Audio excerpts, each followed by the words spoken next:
Good afternoon, ladies and gentlemen. Welcome to Gettysburg National Military Park, and welcome to the second to last weekend of Winter Lecture Series for this year. We still have a program tomorrow and two programs next week. Let's see, tomorrow is Ty Cornblower, who's going to, now I need glasses, who's going to be talking about the lens of stereopticon. He's going to show magic lantern shows with slides and have music behind that. That'll be tomorrow at 1:30. Then next Saturday, Rich Goodcoop, licensed battlefield guide here, will be talking about the 1938 reunion. And finally, the last program for this year will be on March 15th, next Sunday, at the Boy Major Joseph Latimer, and that'll be done by another licensed battlefield guide, Billy Griffith. My name is John Nicholas, and years ago, so long ago, years ago, that I don't really remember what decade it was. I was walking down the hallway one day, and coming towards me in the opposite direction was Chris Gwynn. And I stopped Chris for a second. I asked him, "What do you know about civil war diplomacy?" And he said, "Not much." And I said, "Me either." And that was the end of the conversation for several years. And one day, I was reading Karl von Clausewitz, the Prussian military philosopher, who had this well-known saying about war, that war is continuation of politics by other means. And to truly understand war, especially the American Civil War, you need to think not just about the battlefield itself, but beyond the battlefield to those other means. So what are those other means? Those other means are what are today known as instruments of power. At the national level, a country at war needs to use and adapt the resources and its instruments of power to pursue national and global political interest, and if necessary, to defeat its enemies. And this is not going to work without glasses. Without getting too deep into 21st century national defense strategy, this idea of instruments of national power can be found today as a component of national defense strategy that is known as DIME. And if this was Sesame Street, today's program will be brought to you by the letter D, because D stands for diplomacy. And that's what we're going to look at today. So what is diplomacy? Diplomacy is the interaction between a nation, another nation, or a non-state actor. Ideally, it's so that despite their political, cultural, and economic differences, they can coexist peacefully together. Usually the failure of diplomacy means war. But diplomacy doesn't exist separately from the other pillars of other instruments of power, information, military, and economic instruments, but are used and blended together to form the big picture, which politicians and generals need to see. To see the big picture, you have to understand the diplomatic wins and losses of the two nations and how they interact. Then how those wins and losses impact the battlefield. Now, the battlefield impacts diplomacy. In the American Civil War, far more than we realize today, much depended on how Europe reacted to what was happening in the United States. The Industrial Revolution now tied Europe economically to what was happening on this side of the Atlantic. A war in the Western Hemisphere would disrupt supply chains in Europe and the economies of those nations. At the same time, Americans on both the North and South understood that how Europe reacted to the war and those disruptions could determine the outcome of the war. The impact of the Civil War was as great as any battle, greater than Antietam, Gettysburg, Shiloh, the Atlantic Campaign, or Petersburg. It's one of those instruments of power that we're looking at today, diplomacy. And this is some of the themes we'll be looking at today, not all of them, because that would take forever. But I want you to be aware that some of these ideas are percolating in the background while all this other stuff is going on. In addition to fighting a civil war within its borders, several times between 1861 and 1865, the United States was at odds with and almost went to war with Spain, Great Britain, and France. The United States Navy would fight a naval battle in 1863 in Japan against the Japanese Navy. And Americans on both sides were involved with the continuation of Mexico's own civil war that involved an attempt by France to create a Latin American empire in Central and South America. And finally, the United States found itself in an unusual and informal relationship with an odd set of friends, and those friends are Russian. All these problems should fall on one man who had zero foreign policy experience at the start of the Civil War. Because no foreign nation ever recognized the Confederacy as an independent nation, there's been a widespread belief that Abraham Lincoln paid little attention to diplomacy and left everything to his Secretary of State, William Seward. Abraham Lincoln never traveled overseas, never learned a foreign language, never left American soil. Before the war, Abraham Lincoln's only foreign policy experience was in one speech that was a protest against President James King Polk over the start of the Mexican War. Lincoln did read on a variety of subjects, and he was knowledgeable about the other nations of Europe, especially Great Britain. He'd read many of the great British authors and poets, especially Shakespeare. He also knew and understood British law and their political system. Like many Americans, he also read newspapers constantly. And for a brief period, Abraham Lincoln even owned a German-language newspaper, even though he spoke no German. As a politician in Illinois, and later as president, he knew and spoke with recent immigrants and refugees from the revolutions of 1848, and learned of their experiences, their hopes, and their dreams as he campaigned for their votes. In those days, 19th century heads of state did not give press conferences and rarely spoke in public about foreign affairs. The general public was often unaware of Lincoln's impact on foreign policy. Yet Lincoln was very much aware and was very involved in shaping U.S. foreign policy during the Civil War.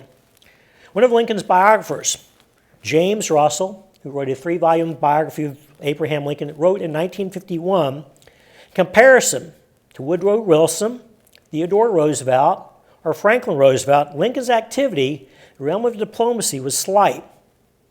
Yet, if one subtracts from American international dealings those touches that were peculiar to Lincoln's own, the difference becomes so significant that his contribution must be regarded as a sizable factor.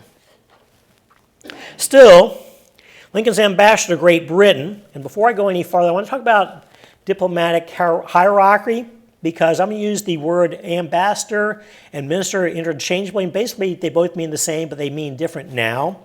Ambassadors actually rank above ministers, but the United States in those days didn't have any ambassadors to any country. They had ministers, and most countries had ministers to us. Only Great Britain, France, Spain, Russia, and Austria had rated ambassadors, and we didn't rate in their eyes. But still, Lincoln's ambassador to Great Britain, Charles Francis Adams, was alarmed at Lincoln's lack of experience. Adams, who met Lincoln only once before sailing to London in May of 1861, would write later, "No experiment has been made so rash as elevating to the head of affairs of a nation a man with so little previous preparation for this job as Abraham Lincoln," which means, in respect to foreign affairs, he knew absolutely nothing. Ironically, Adams didn't realize it, but Lincoln displayed one of the skills of a smart diplomat in knowing his audience when he selected Adams to be the American minister to Great Britain. Adams' grandfather and father were John Adams and John Quincy Adams, the first and sixth presidents of the United States. John Adams had been the first minister to Great Britain, part of Lincoln's George Washington's administration. His son, John Quincy Adams, had been the ambassador to the German state of Prussia, the Netherlands, Russia, before becoming the minister to Great Britain. John Quincy Adams had also been a very prominent abolitionist, as was his son, Charles Francis Adams. Young Charles Francis Adams had gone to English boarding schools and probably understood the British better than any other American. Decades earlier, Great Britain had abolished slavery throughout its entire empire, and appointing a well-known abolitionist as Charles Francis Adams as the American minister to London would have sent a signal to the Queen's government of its importance to Abraham Lincoln. Lincoln may not have had any prior experience in diplomacy, but he innately knew what he was doing. Congress in those days had little input into foreign policy. Their purpose was to ratify treaties, appropriate funds for the State Department and their overseas delegations, and approve diplomatic assignments. The State Department was not the large bureaucracy it is today. With one exception, there were no assistant secretaries, no deputy secretaries, no undersecretaries, no policy advisors or experts on the countries and governments the State Department had to deal with. The only assistant secretary of state was William Seward's son, Frederick Seward. But really, Frederick Seward's job was as the office manager of the 50 clerks that worked over, writing by hand, all the State Department's letters to overseas. The overseas delegations were small, usually consisted of a minister, 3 or 4 clerks, and that was about it.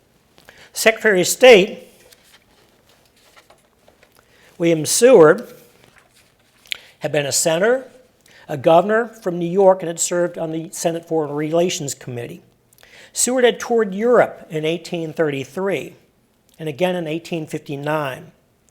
On a second trip to Europe, Seward was now a prominent politician, the leader of basically the Republican Party. And he met with the French Emperor Napoleon III and with the British Foreign Secretary Lord John Russell. Seward's statements in British newspapers, however, about annexing Canada had left the British leaders with a negative impression of Mr. Seward. And Seward and Lincoln would use that to their advantage a little bit later on. Seward had been Lincoln's rival in the 1860 election, and everybody expected Seward would win the election. Instead, Lincoln became the Republican Party's nominee, and he won the election. He offered Seward the job as Secretary of State.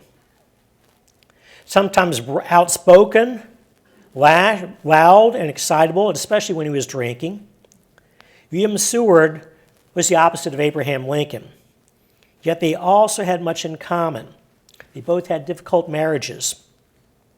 They both loved this theater and a good joke, and they enjoyed each other's company. At night, when the president wasn't at the War Department telegraph office waiting for the latest war news, he could often be found at Seward's house, swapping stories and talking over the events of the day. The pair played off each other very well, and Lincoln and Seward often played good cop and bad cop with foreign nations, although they didn't realize it. Seward always ensured that any important correspondence that came across his desk, Abraham Lincoln also saw, and he wanted Lincoln's opinion as much as he valued his own. It wasn't always that way, though. At the start of the Lincoln's administration, Seward had only met Lincoln a few times before the inauguration. Because Lincoln had no managerial experience at the national level, or really at any level, Seward initially believed he would wield the real power in the government and in the administration. Lincoln would just serve as a figurehead. But Abraham Lincoln had other ideas. As a president, Lincoln realized he had the responsibility to be the ultimate decision maker, and that could not be passed off to somebody else. Very quickly, Seward knew who was in charge, and he quickly accepted his role as a junior partner. What could have been a difficult relationship turned into an effective partnership and later a friendship. Within 2 months of Lincoln's inauguration, Seward would write to his wife, who still lived in Auburn, New York, "The president is the best of us," and he meant it. In 1861, the United States was not yet a superpower. Today it would be called a regional power, subordinate to the great powers of Europe, Great Britain, France, Russia, and Austria. Hard to believe today. Washington, D.C. was considered a backwater for European diplomats, and they dreaded being assigned to the United States. The Civil War would go a long way to change all that, though. Lincoln and Seward, their key policy throughout the entire Civil War, from the very beginning to the end of the war, was to prevent foreign recognition of the Confederacy as an independent nation. The two men tirelessly worked throughout the entire war to ensure that would never happen. Lincoln saw the war as an internal domestic rebellion. He believed the United States was an illegitimate, he believed the Confederate States was an illegitimate government whose leaders had misled their followers. Lincoln called these Southerners secessionists, rebels, insurgents, or the rebel states, but never Confederates, never the Confederate States of America. They were, in the words of today, non-state actors. Because the war was, in Lincoln and Seward's eyes, an internal domestic dispute, foreign nations had no role in recognizing the Confederacy or mediating an end to the conflict or interfering in any way in the American Civil War. Foreign recognition would lend legitimacy to the Confederacy and lead to financial and military assistance and possibly military alliances, and Lincoln couldn't have that. U.S. ministers were instructed that any recognition of the rebel government by any foreign power would be, in Lincoln's words, a gross interference in the domestic relations of the United States and would lead to war between that country and the United States. Foreign recognition, though, was exactly what President Jefferson Davis, the Confederacy, wanted. It was what he needed. Because with backing of the foreign powers, Jefferson Davis and his soldiers could win the war. On the surface, Jefferson Davis appeared to be everything that Abraham Lincoln wasn't. Davis had been a West Point graduate, he'd been a Mexican war hero, a wealthy plantation owner from Mississippi, a U.S. senator, and a very innovative Secretary of War. The one thing that Davis wasn't, though, was a diplomat. He was stubborn, argumentative, he had an uncompromising personality. Unlike Lincoln, Davis often refused to listen to other viewpoints that were contrary to his own beliefs. Davis also had the ability to find the worst possible people for important jobs. Like Davis, the two Confederate Secretaries of State, first two, there were many, had almost no knowledge of foreign affairs, and they didn't last long. The third Secretary of State, Judah Benjamin, was a man of great intelligence, was well known throughout Europe, was well-traveled and personable, but he had a very difficult department to work with. But President Davis wasn't concerned that he and his diplomatic corps lacked knowledge or experience. Davis, and many Southerners believed, diplomatic skills were not necessary to work overseas. All they would do is let King Cotton do the talking for them. Cotton was the fuel of the Industrial Revolution. The Confederacy produced 9/10 of the world's global cotton supply. 85% of cotton that Great Britain imported came from the American South, providing jobs for 5 million British citizens with work. And in France, those numbers were even higher. Davis would send to Europe a delegation consisting of these three men: William Yancey from Alabama, Pierre Rost from Indiana, and Ambrose Dudley Mann from Virginia. Yancey was a volatile, outspoken defender of slavery. He was considered by some of the most undiplomatic men in the entire Confederacy. He also had a few problems. He had anger issues. Yancey once murdered his wife's uncle over a point of honor, which led to some problems in the family there. He was arrested, tried, but released. Pierre Rost was a plantation owner, was briefly a judge in Louisiana on the Louisiana State Supreme Court. And he seemed to be selected because he was the only one of the three that spoke French, was the language of diplomacy back then. Ambrose Dudley Mann was from Virginia. He had held mounting diplomatic posts in both Bremen and Switzerland, but he was thought to be very unintelligent. Great Britain and France had abolished slavery in their empires in the 1930s, and since then had worked to abolish slavery throughout the entire world. Knowing that the Europeans would be uncomfortable supporting a country where slavery was deeply entrenched, Davis has instructed his envoys to say the war was about self-government and freedom from a tyrannical Yankee government, and to avoid all talk about the South's peculiar institution. The Confederacy was fighting a war for independence, not to protect slavery. Remember that. The three would sail to Europe in February of 1861. Because he wanted to attend his son's wedding, the U.S. Minister Charles Francis would not sail to London until 3 months later. In 1861, the Lincoln administration had a problem. They were saying the war was not about slavery, but was being fought to preserve the Union. There was a reason for that, and it's often misunderstood today. The first 2 years of the war, Lincoln was not saying he was trying to end slavery in America. There was a reason for that. When he was at his inauguration speech said, "I'm not there to end slavery. I can't do that. Slavery is protected by the Constitution, and only a constitutional amendment can end slavery." Except for New England, most Northerners were fine with that. They were fine with slavery where it existed. They just didn't want to expand to the Western territories. But Lincoln had an even bigger problem, and that was the border states. Delaware, Maryland, Kentucky, and Missouri. Delaware, there was fewer than 1,800 slaves in Delaware, so there was never any worry about Delaware itself. In Maryland, most of the slaves were on the Maryland Peninsula, the Chesapeake Bay Peninsula, isolated from the rest of the Confederacy. The rest of the state was actually in favor of ending slavery. Kentucky, though, was the biggest problem. Kentucky had a secessionist governor, but it also had a Unionist legislature. So the state declared itself officially neutral. Now, both Jefferson Davis and Abraham Lincoln understood they could not do that, but they were willing to go along with it because for Lincoln to lose Kentucky was to lose everything. For Davis, if Kentucky is now a neutral state, that means the Ohio River is now the northern frontier of the Confederacy.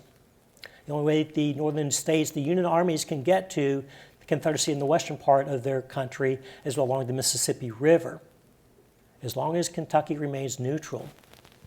Unfortunately, for Jefferson Davis, one of his friends, Brigadier General Leonidas Polk, was worried about a small army on the other side of the Mississippi River in Missouri, commanded by an obscure general by the name of U.S. Grant.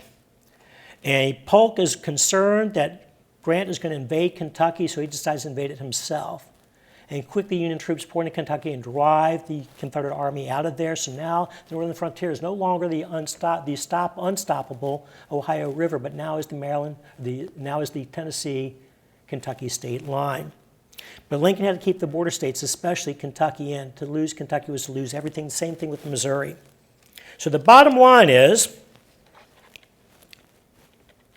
what happened here?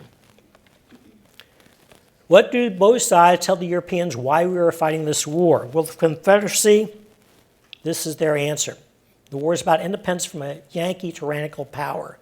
The war is not about the future of slavery.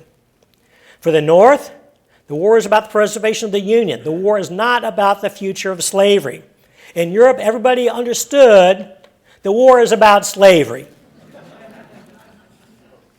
If you lived in Europe, how you related to the war depended on where you were in society. If you're in the upper classes, the aristocracy, the politicians, the wealthy landowners, the merchant class, or you belong to the lower classes, if you're in the upper classes, you are in favor of the Confederacy winning the war. Culturally, the upper class has more in common with the Southern Planter Society. The planter class dominated Southern political systems, much as Europe had dominated by I misread that. The planter class dominated the Southern South, as much as Europe was dominated by the aristocratic landowner class. While opposed to slavery, the upper class, although they wouldn't say so in public, favored the Confederacy. They hoped the war would weaken the U.S. influence in the Western Hemisphere. In 1860, the population of the population of Great Britain numbered 22 million people. 22 million people, yet only 1 million could vote. Many, the aristocracy, feared if the Union triumphed, American-style democracy, with its inelegant, unsophisticated, rough-and-tumble politics, might make its way across the Atlantic and infect the British lower classes, and we can't let that happen. They didn't think the North was going to win the war anyway. The distance between Baton Rouge and Richmond is greater than the distance between Paris and Moscow. If the great Napoleon Bonaparte had not been able to conquer all of Europe, how could a backwoods country lawyer from Illinois with his bumbling generals hope to do so in America? Even as late as 1865, many in Europe believed the North could not win the war.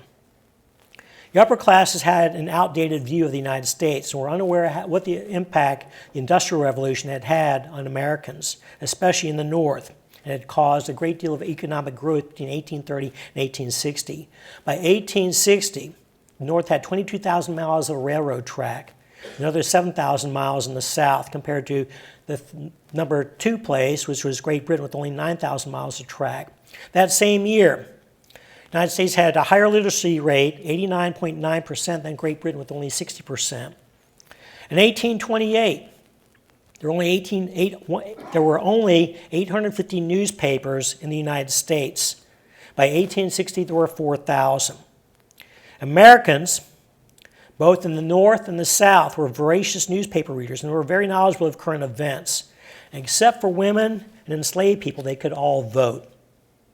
The British lower classes had much better understanding of America than their supposed betters. Many had relatives, friends, and neighbors who had immigrated to the United States, and they wrote home about what their new lives were like. America was the land of opportunity that didn't exist in the old world. It wasn't who you were, but who and what you could be that mattered the most. In America, you could vote, and you had a say in your future. For those now in America and those still back in the old country, the war wasn't about economics or geopolitics. It was about the future of freedom, both in the New World and in the Old World. And even though they were sometimes hurt economically by the war, the lower classes supported the Union cause throughout the entire war. Some of the reasons why the British government and the British press had misperceptions about the United States was due to this man, the British minister in the United States, Lord Richard Lyons. Lyons had held diplomatic posts in Dresden, Germany, in the papal court in Rome, and in Tuscany, and in the kingdom of Naples. But nothing prepared him for the Americans. He had been a professional diplomat for decades, and he was sent to the United States in 1859. But Lincoln and Lord Lyons here just could not really understand each other. Lyons himself was a homebody, rarely appeared in public in the United States. He avoided Washington society altogether. As the eyes and ears of the British government, he was expected to report on the interpretations of the actions of the Lincoln administration, how they impacted Great Britain. And his impressions were often wrong and almost led to dangerous consequences for both countries. In Great Britain, the Prime Minister, this man, Lord Palmerston, was the head of the government.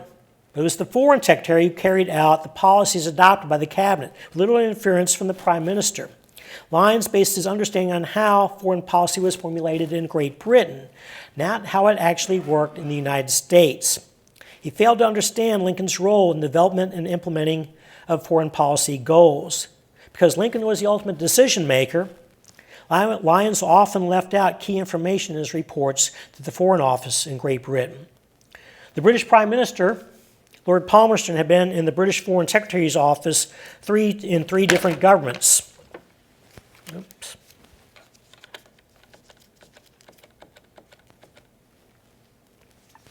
And had dealt with Americans in several different disputes in the decades prior to the Civil War.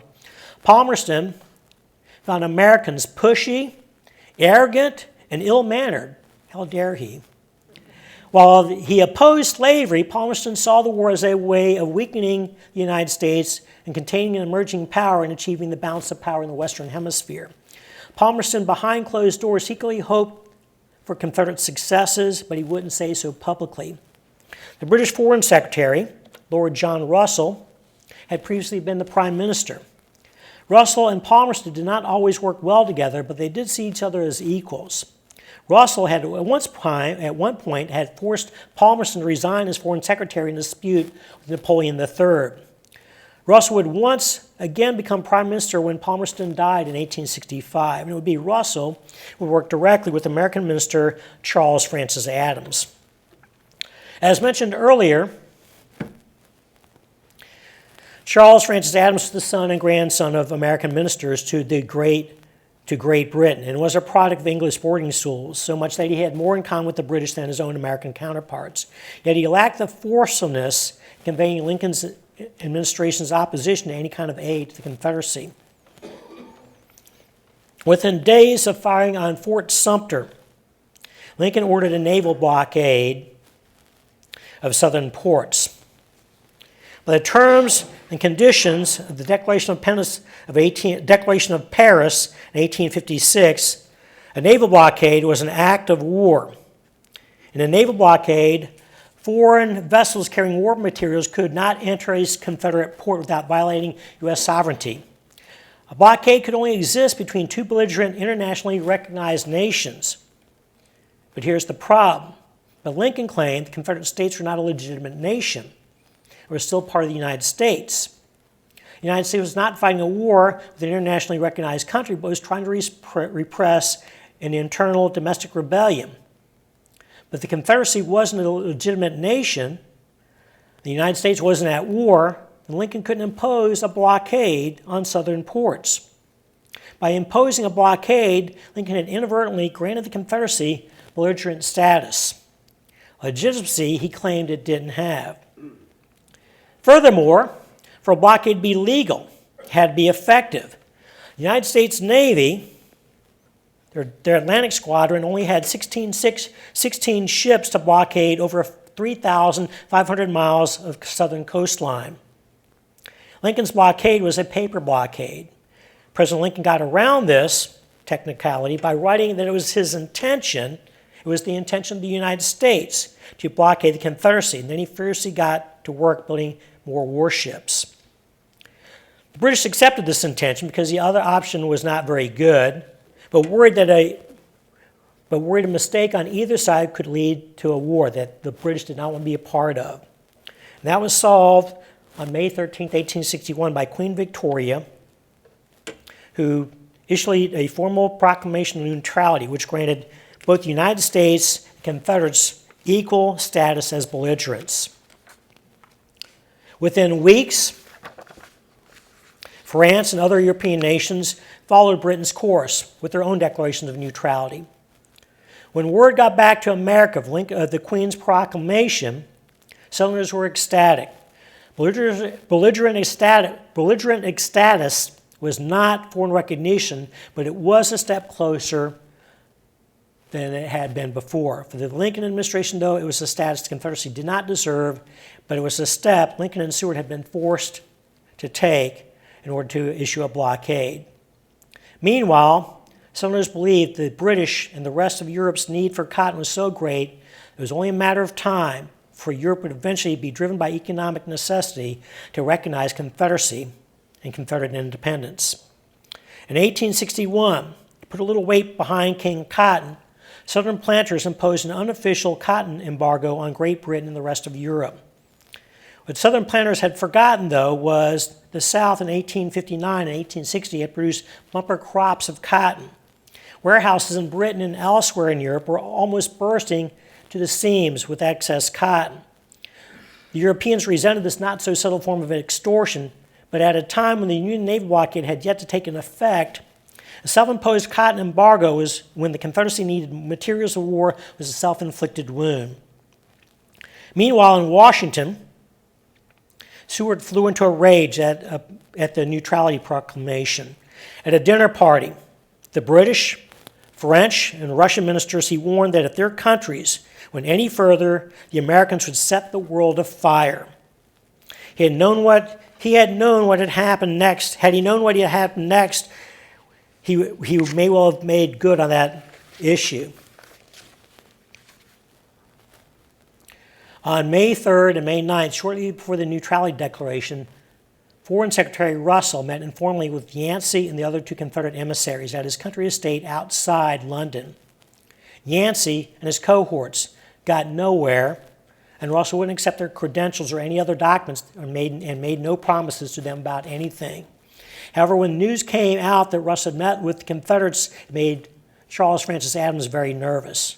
Adams, before he had left the United States, had received instructions from Seward that Adams must prevent Confederate envoys from meeting with the British government. He informed Russell that any further meetings with the Confederates, either formal or informally, would result in the United States breaking off relations with Great Britain. That was something that Russell was not willing to risk. And he told Adams he would not meet the pseudo-commissioners anymore. Yancey made several attempts more to get access through Russell, but he was without success. Confederate diplomats stalled and could not get any further with the British or the French. And Yancey wrote to President Jefferson Davis that he was in poor health and asked that he be allowed to return home as soon as replacements could be found in London. And Yancey would die the very next year. Once again, though, Davis chose the wrong people. James Mason of Virginia and John Slidell of Louisiana would replace Yancey. And they would be ministers to both Britain. Yancey would actually be the minister, Mason would be the minister to Britain, while Slidell would be the minister to France. Mason had been the chairman of the Senate Foreign Relations Committee, but he was better known as the defender of slavery and was one of the authors of the Fugitive Slave Act. And he'd been instrumental in the passage of the Kansas-Nebraska Act, which nullified the Missouri Compromise. Mason thought of himself as a Virginia gentleman, even though he had scraggly hair, he was fat and ugly. He was anything but that. He constantly spit tobacco, which often missed any nearby spittoon, and usually ended up on the red carpet of the floor of Parliament, which they didn't really care for much. Slidell has an interesting story. He had left New York as a young man after winning a man in a duel over a woman. He fled to Louisiana, where for a while he earned a living as both a lawyer and a gambler. He married into a very wealthy Creole family, and because of that became prominent in Louisiana politics, and he was well known to President James K. Polk, who sent Slidell to Mexico to negotiate with the Mexican government to end the Mexican War. But the Mexicans found him so extremely disagreeable they refused to meet with him. So he was forced to leave Mexico. He became later a U.S. Senator between 1853 and 1861. He was known as an extreme anti-union man and an extreme schemer as well. Charles Francis Adams would call him the most dangerous man in Europe. Once they arrived in Europe, Mason and Slidell was to present evidence to the British and French governments that the Union blockade was an ineffective paper blockade, and to seek recognition from those governments. They were to emphasize how important Southern cotton was to the European economy, and how recognition would weaken Northern economic dominance and achieve a balance of power in the Western Hemisphere. There was to be no mention of slavery, and Mason and Slidell were not to ask for any material aid or alliances. They only wanted diplomatic recognition. Initially, the pair were to leave Charleston on the CSS Nashville, but word got out of their mission to Union authorities. The Nashville was a fast, large steamer. The Union Navy blockaded the channel. The Nashville needed to leave Charleston.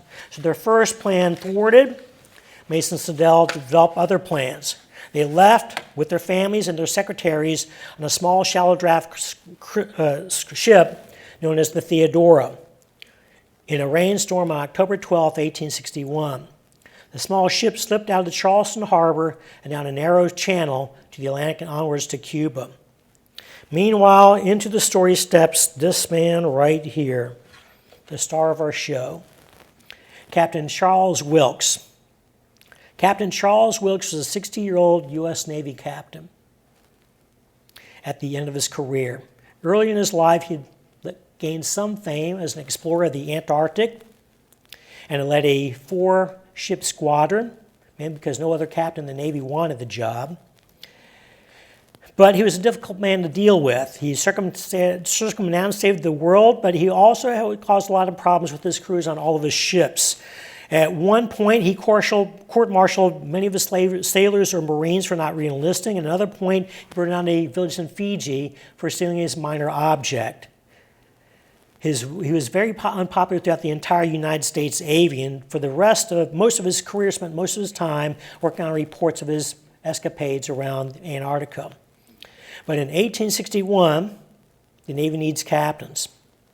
And there's a U.S. ship, U.S. Cinto, which is in France, needs to be brought to Philadelphia for repairs. And Charles Wilkes is given command of the ship. So he meets the ship in Normandy, and takes command. He's supposed to bring it to Philadelphia, but instead Wilkes has other ideas. He's going to take the ship to the coast of Africa and look for Confederate commerce raiders. Finding none there, he takes his ship to Cuba and the Caribbean.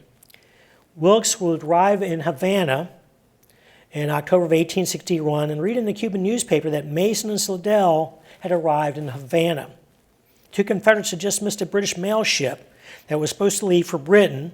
The next ship wouldn't leave until November. That ship would be known as the RMS Trent. Wilkes met with the U.S. consul in Havana to find out if he legally could board a neutral ship and take the two men prisoner. The consul could find no legal precedent.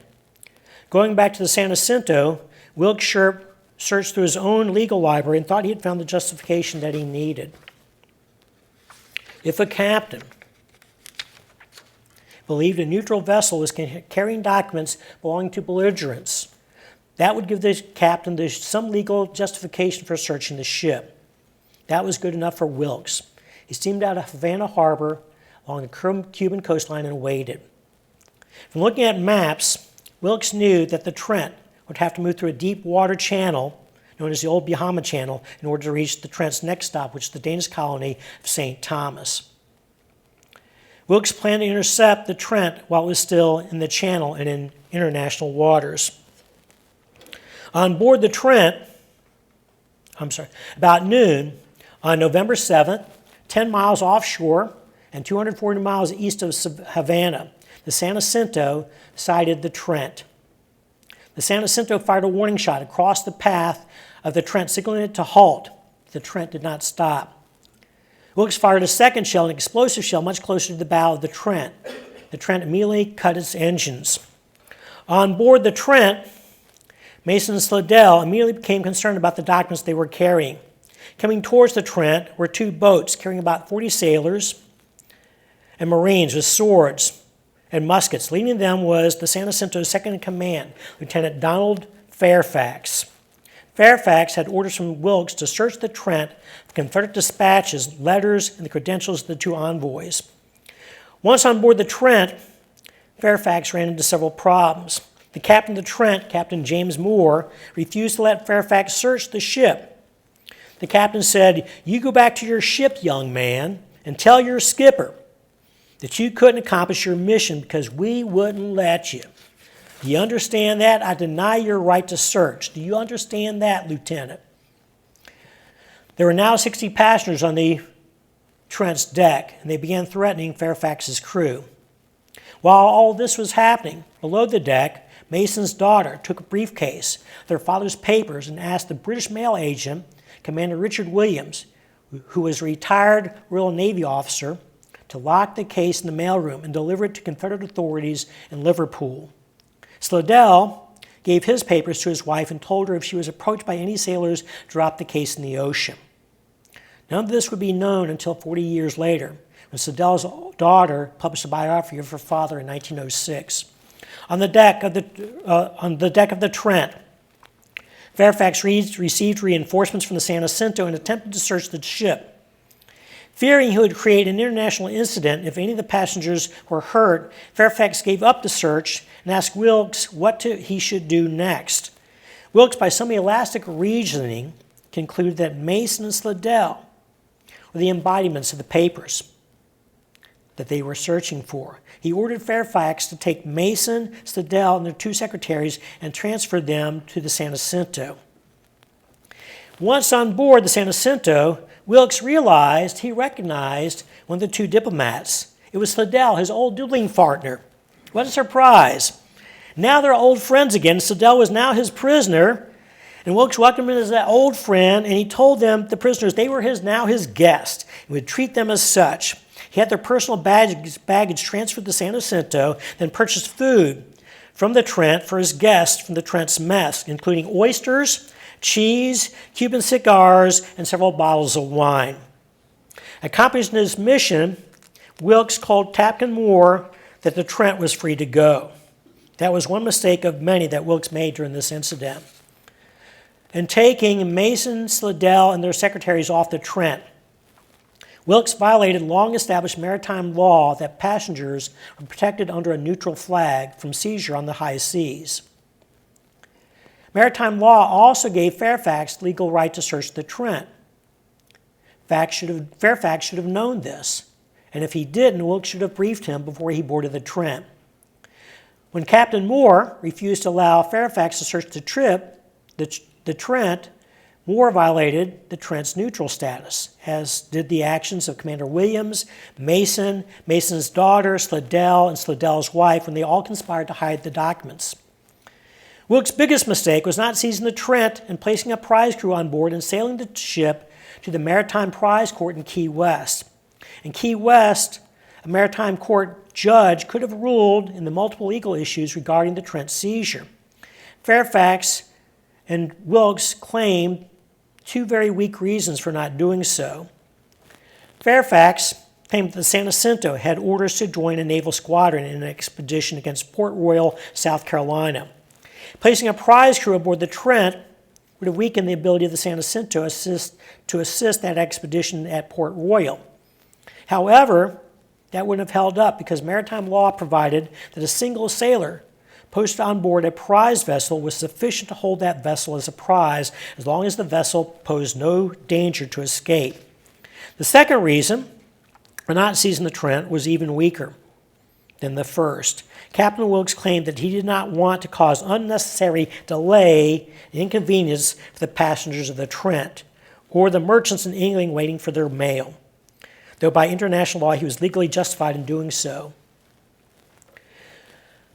11 days later, news of the Confederate envoy's capture reached the United States. After the disasters of Bull Run in the summer and Ball's Bluff in the fall, Northerners were overjoyed at a Union victory.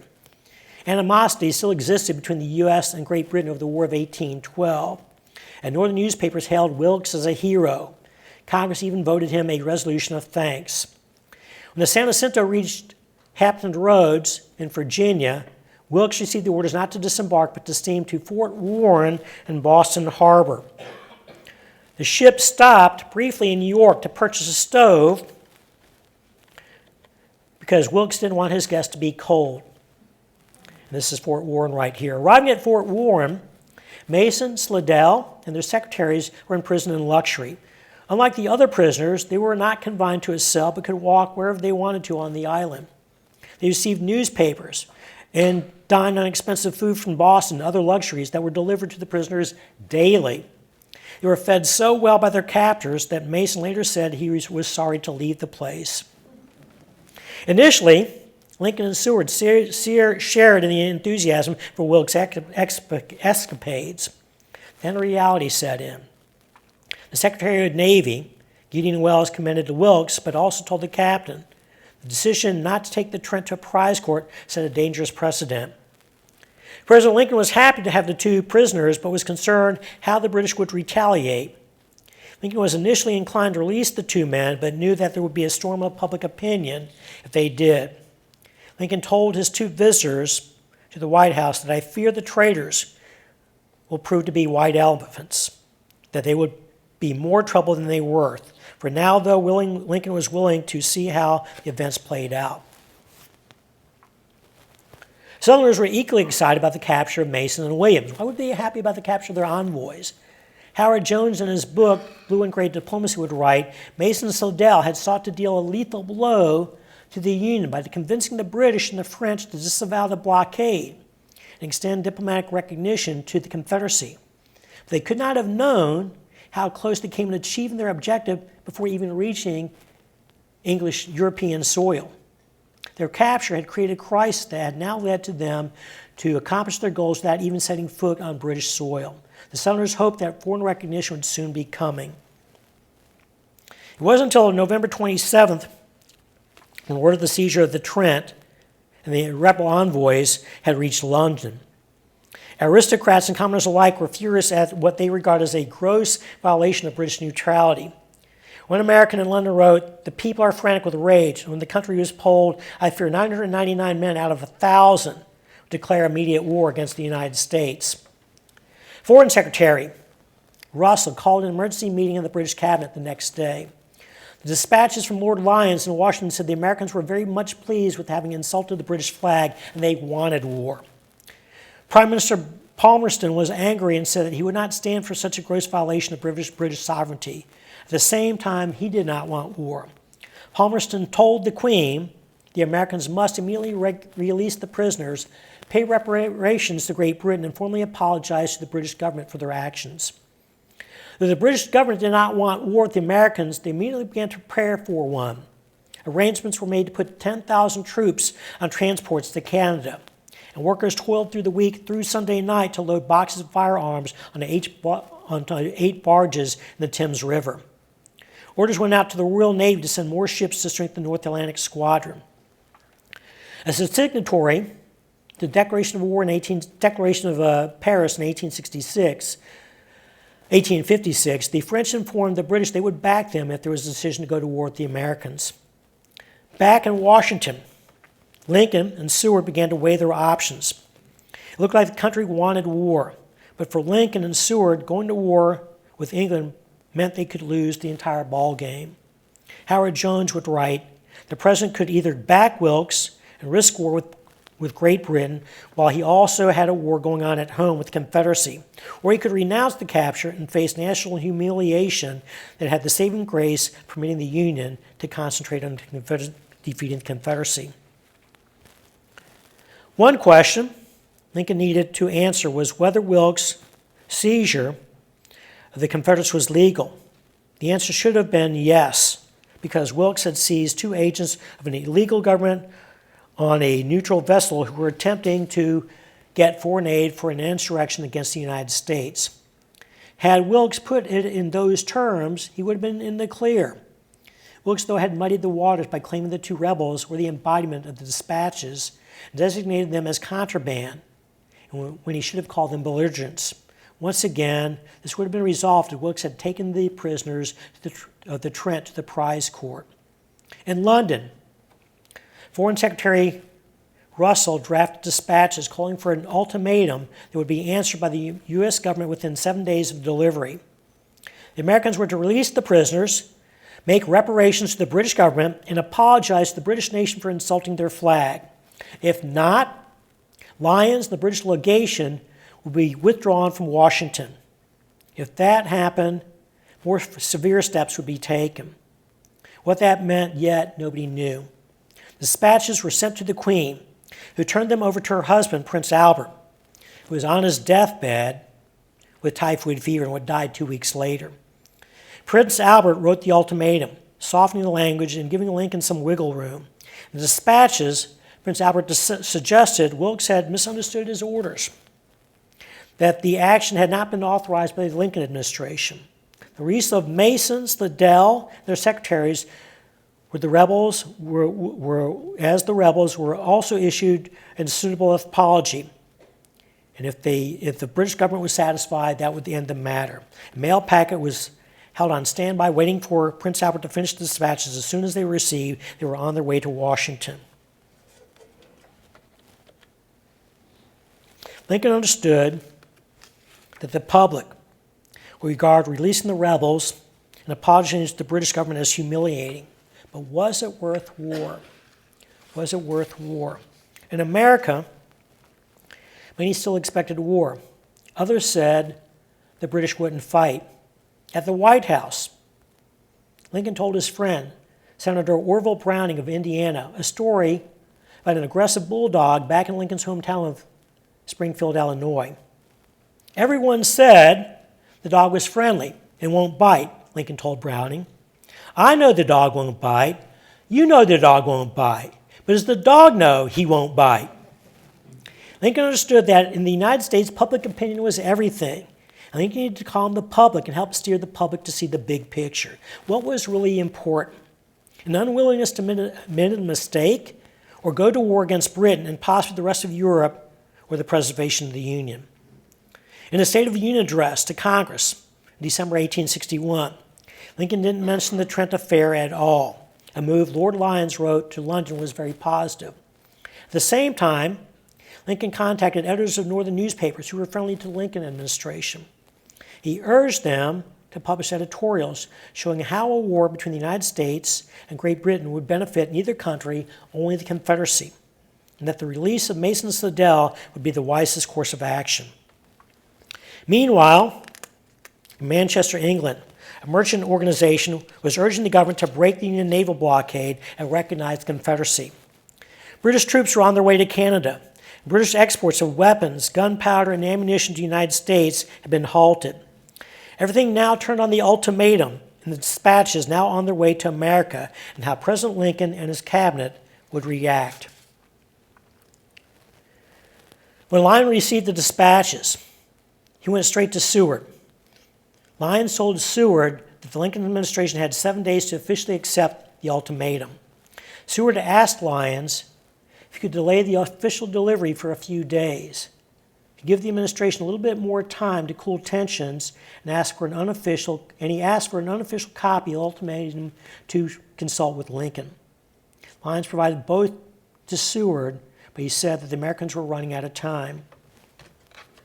On Christmas Day, Lincoln met with his cabinet. Most of the cabinet members were opposed to releasing Slidell and Mason, but Seward was now in favor of freeing the pair. Lincoln, however, was still opposed to their release, but listen to Seward's arguments. Lincoln hoped that the issue would be resolved by arbitration, perhaps with the French Emperor Napoleon III making the final decision.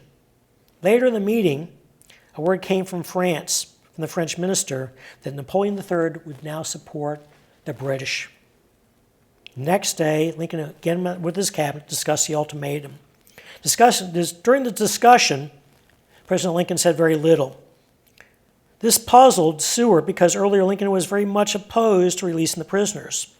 The cabinet, convinced they could not fight two wars at the same time, voted to release Mason and Slidell. Lincoln agreed. The crisis was now over.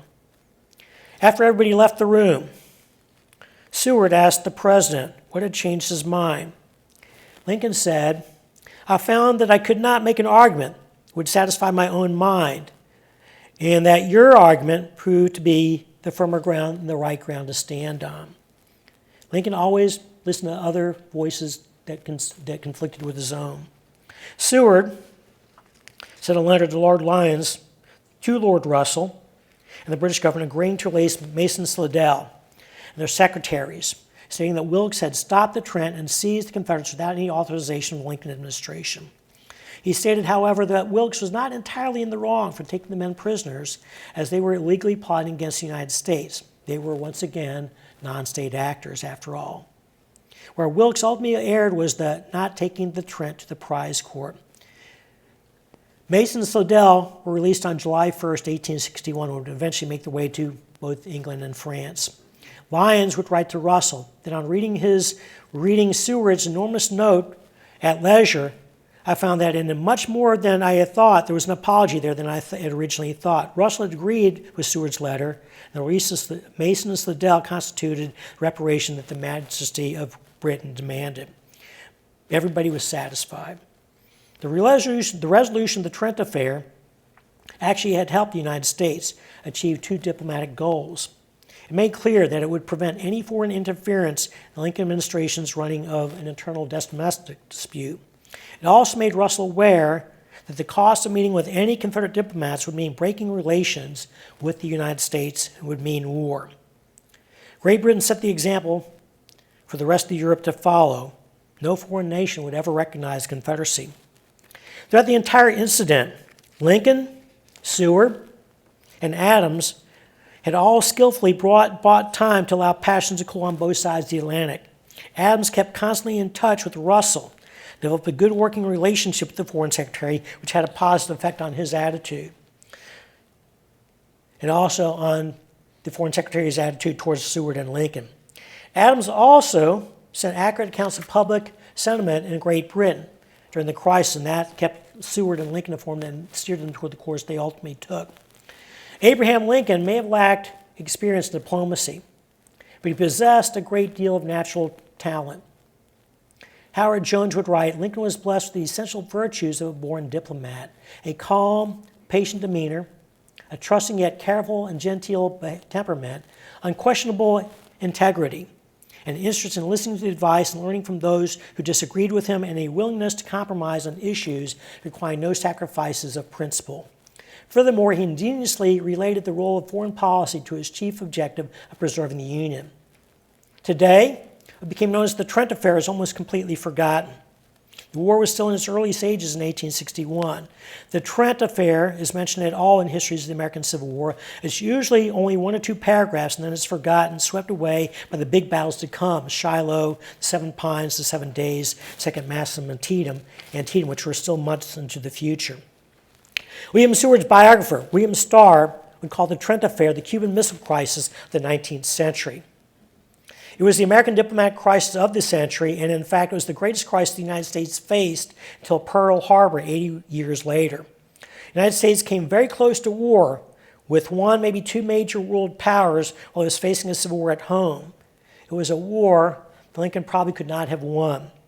Besides the Trent Affair, between 1861 and 1865, the United States faced other diplomatic problems when Spain recolonized Santo Domingo, now the Dominican Republic, in violation of the Monroe Doctrine. France also violated the Monroe Doctrine when it intervened in an ongoing civil war in Mexico and attempted to create a Latin American empire in Central and South America. After the Confederate victories of summer of 1862, Britain and France once again considered mediation as a way to end the American Civil War. That threat ended at Antietam Creek. The following year, in 1863, the United States Navy won a stunning victory in Japan that nobody has ever heard of. The naval fleets of our friends, the Russians, visited New York and San Francisco and stayed for 7 months.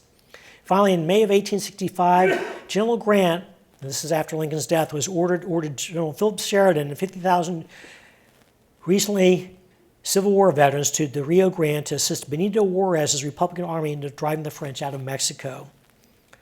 Finally, one last word. At the beginning of the war, at the beginning of the program, I had talked about dime.